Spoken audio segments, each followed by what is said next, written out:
All right, let's talk about the bow. Not the real bow quite yet, but our practice bows. And by that I mean a pencil or a pen. Either way, as long as it is not one of these that has a bump here or something that has a really big grip, a big eraser, anything that's going to get in the way. All we want is just a plain cylinder, a plain stick.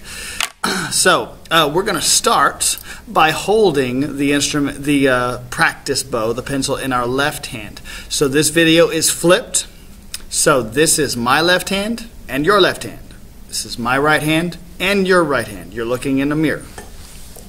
So even though our right hand is the one that ordinarily holds the bow and we play while we use our left hand to change the strings or change the notes on the strings, for right now, just so that we can get our right hand in position, I'm going to hold the pencil in my left hand so that I can, get things in the right place.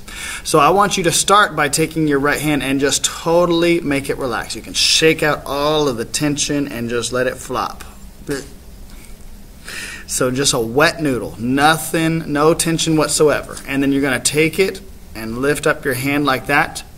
This right here is 99% of the bow hand. We don't want to do anything that involves a lot of tension, a lot of spread fingers, because we're going to be playing pieces of music that might be 3 minutes long, 5 minutes long, 10 minutes long. And if you're doing something like that for that amount of time, you're going to injure yourself. So again, shake your hand loose of any tension, let it totally relax, and then just lift it up completely relaxed. That's our starting point, okay? So now lift it, flop it up to where your palm is facing the ceiling, and I want you to look at your fingers. I want you to look at the lines on your fingers. So all of us have 3 main lines on each of our 4 main fingers. Our thumb is a little bit different. But we all have a line that's against our palm, a line that's right in the middle, and then a line that is close to our fingertip. If you see, if I just use one, here's one, here's the next, here's the next. We're going to use these lines as reference points, okay? So with your hand like this, totally relaxed, I'll show you what it's going to look like as you're looking down at your palm. So you're looking down at your palm like this. Okay? So you're going to find the inner 2 fingers like that. With the inner 2 fingers, let me bend it down a little more. You're going to keep your fingers relaxed, but you're going to place your practice bow right here between the fingertip lines and the middle lines. So right there. Actually, you know what? Since this is for cello and bass, you're going to want it pretty close to the middle lines. Bass, I would say, put the bow right on the line. Cello, you might go a little bit farther out. Okay? Then I want you to spread your outer fingers just a little bit to where your first finger and your pinky, to where your pinky is resting on that line right there. And your first finger has a little bit more on the bow as opposed to your pinky. I know I'm being really, really detailed whenever I'm talking about where exactly this bow sits, but it's because each of these fingers serves a purpose in a different way, and if they're placed correctly, it's going to make things easier. So, middle fingers like that. Pinky is going to be like right on the line. First finger needs to have a little bit more on it to keep things balanced, okay?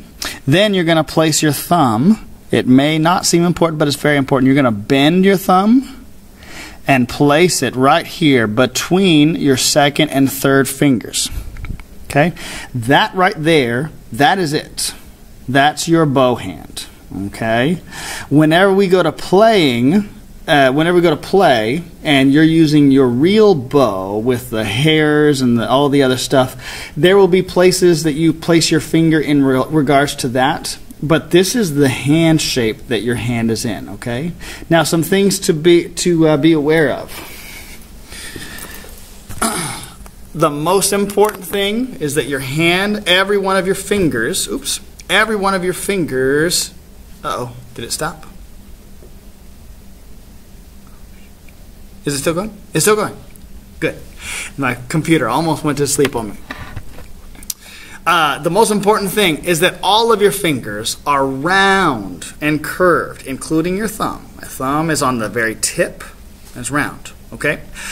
All of your fingers should also be relaxed, and you should have no fingertips touching the bow at all, with the exception of your thumb. Your thumb does touch on the tip.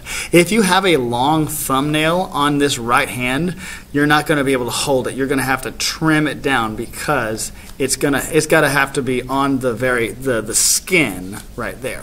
Okay? So, fingers are curved, including your thumb. No fingertips at all touching the bow, except for your thumb. And that your fingers are spaced, naturally, like this. We want to make sure that you might be able to see something between them, but we're not doing anything close to this, and we're also not squeezing our hand like a Barbie hand. I don't know what you'd call that. Just nice and relaxed like that. Okay? So relaxed so that if a mean person were to walk by and slap it out of your hand would just be in that shape, relaxed. Okay? So, those things are important. Let's go through all those steps one more time. So, you're going to hold your pencil in your left hand, relax your right hand, totally relaxed, wet noodle, lift it up, place your palm out, place the pencil near the middle lines, but a little bit closer to the fingertips. Bend your thumb, place it on the back side of the pencil, and you want a little bit more pointer finger on the pencil, on the bow, than your pinky. Let me show you what it looks like from the other side. Just like that. All right. You want a little bit more of your first finger on the bow rather than your pinky. So what we don't want is this. We don't want a lot of pinky on the bow, just a little bit. And if you're doing it right, most likely your fingers are going to have a slightly downward point. Nothing extreme like this, but also nothing straight to the side and up. Just slightly downward. And if you do that properly, your first finger will have a little bit more on the bow than the pinky. That's going to be very important. All right. You can watch this video as many times as you like. Go through it the first several days. We do this in class. Make sure you're doing this at home, because if you develop good habits from the beginning, you won't have to break bad habits later on and get held back while everybody else is working on something that's kind of fun.